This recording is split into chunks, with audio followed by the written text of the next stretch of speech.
Guía Legal de Inteligencia Artificial. Tu herramienta definitiva para examinar las tendencias y evolución de la regulación de la inteligencia artificial a nivel mundial. Derecho al honor, a la intimidad personal y familiar y a la propia imagen. David Fuentes. Hoy en día, la relevancia de la protección de datos es indudable y goza de sustantividad propia en nuestro sistema jurídico. Ahora bien, en el ordenamiento jurídico español podemos encontrar otra serie de derechos conexos a la protección de datos cuyo ámbito de aplicación es distinto y cuyo reconocimiento normativo es incluso anterior. En este contexto, el derecho al honor, a la intimidad y a la propia imagen deben destacarse cuando hablamos de IA. El derecho al honor, a la intimidad y a la propia imagen se garantiza en nuestra Constitución y se erige como derecho fundamental estrictamente vinculado a la personalidad y a la dignidad de la persona. Estos derechos se reconocen tanto a personas físicas, con especial atención a los menores e incapaces, como jurídicas, con independencia de su relevancia pública. En esencia, hablamos de derechos personalísimos que a priori carecen de relación directa con el patrimonio. El derecho al honor, a la intimidad y a la propia imagen está igualmente reconocido por el Convenio para la Protección de los Derechos Humanos y de las Libertades Fundamentales y por la Carta de los Derechos Fundamentales de la Unión Europea, si bien es la Ley Orgánica 1/1982, de 5 de mayo, de protección civil del derecho al honor, a la intimidad personal y familiar y a la propia imagen, la LO, la que regula directamente este ámbito en España. Entre otras cuestiones, la LO regula la protección de estos derechos frente a intromisiones ilegítimas, que según el caso pueden tener relevancia tanto civil como penal, y los límites a estos derechos. En todo caso, la LO deja claro que nos encontramos ante derechos irrenunciables, inalienables e imprescriptibles, de forma que la renuncia a la protección prevista por la LO debe considerarse nula de pleno derecho, sin perjuicio de los supuestos de autorización o consentimiento a los que se refiere la propia LO.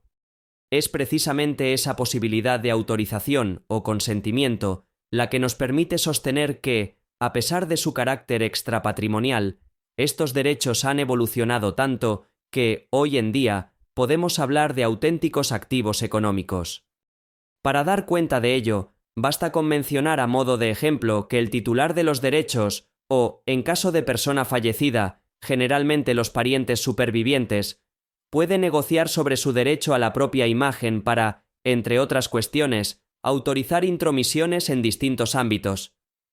En estos supuestos no estamos ante cesiones de derechos, puesto que, recordemos, estos derechos son irrenunciables e inalienables,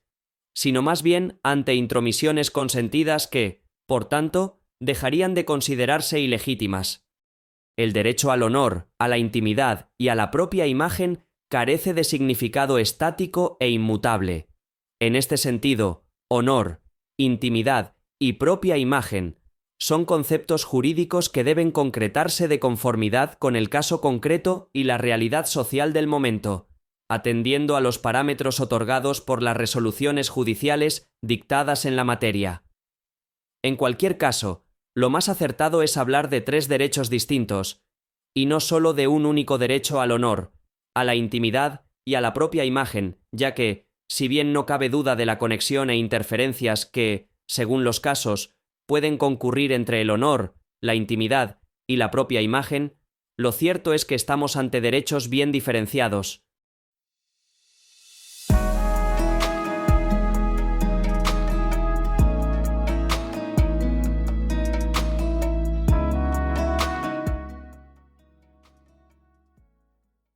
Así las cosas, en términos generales podríamos decir que el derecho al honor se refiere a la buena reputación de la persona, de forma que se proteja a la persona frente a expresiones, menosprecios o descréditos relevantes, por lo que la veracidad de la información utilizada y la forma, por ejemplo, insultante o injuriosa, atentando contra la dignidad individual, empleada para referirse a una persona serán esenciales para determinar si se ha vulnerado o no dicho derecho. El derecho a la intimidad se refiere a la garantía de un ámbito, personal o familiar, reservado a la vida de la persona, vinculado con el respeto a su dignidad, frente a la acción y el conocimiento del resto de las personas.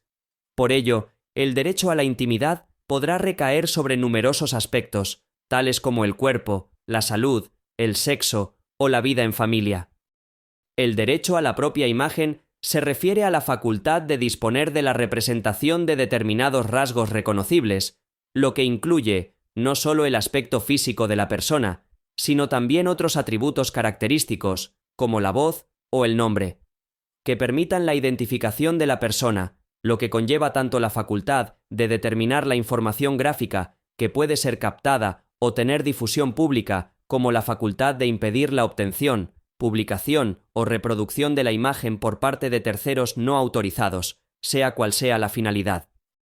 Estos derechos pueden, y suelen, entrar en conflicto con otros derechos y libertades, entre los que destaca el derecho a la libertad de expresión, información y creación artística,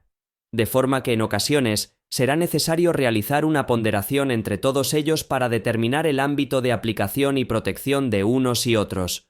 Nos encontramos, por tanto, ante derechos fundamentales que carecen de carácter absoluto, ya que podrán estar sometidos a límites en aras de lograr una plena coherencia y sistemática en relación con otros derechos y libertades reconocidos en nuestro ordenamiento jurídico. Asimismo, habrá que tener en cuenta la denominada doctrina de los actos propios para determinar, según el caso, el grado de protección de estos derechos. En este sentido, quien tolere, de forma habitual, la intromisión por parte de terceros sobre alguno de estos derechos, suscitando en aquellos la confianza razonable en una determinada configuración del derecho a la intimidad, al honor o a la propia imagen, generalmente será difícil que más tarde pueda exigir un amparo jurídico que no sea acorde con esa intromisión regularmente consentida. Es decir, en estos casos, los derechos al honor, a la intimidad y a la propia imagen podrían sufrir cierto debilitamiento. Teniendo claro este marco jurídico, conviene recordar que la utilización de sistemas de IA permite a las personas la obtención de amplias cantidades de datos y la monitorización del comportamiento de las personas, así como la elaboración de contenidos que pueden, de una forma u otra, afectar a estos derechos. A modo de ejemplo, pensemos en el usualmente denominado deepfake. Estos actos pueden llevarse a cabo sin el conocimiento efectivo de quienes son titulares de los referidos derechos, y además, la IA puede fomentar formas de violencia como el ciberacoso, la sextorsión, el ciberbullying o el morphing. En todos estos casos, el riesgo de llevar a cabo intromisiones ilegítimas aumenta de forma considerable. Ahora bien, la IA también puede ser útil en algunos casos para mitigar o incluso evitar la comisión de intromisiones ilegítimas, si, por ejemplo, permite, de forma adecuada y eficaz, bloquear determinada información, eliminar comentarios automáticamente o incluso bloquear cuentas susceptibles de realizar tales intromisiones. La dificultad en estos casos se centrará igualmente en evitar excesos antijurídicos que puedan llegar a afectar negativamente a otros derechos y libertades.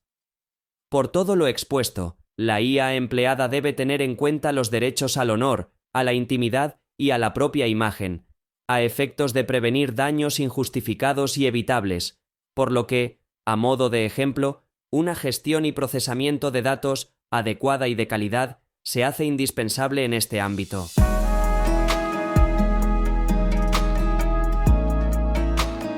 Guía Legal de Inteligencia Artificial. Tu herramienta definitiva para examinar las tendencias y evolución de la regulación de la inteligencia artificial a nivel mundial.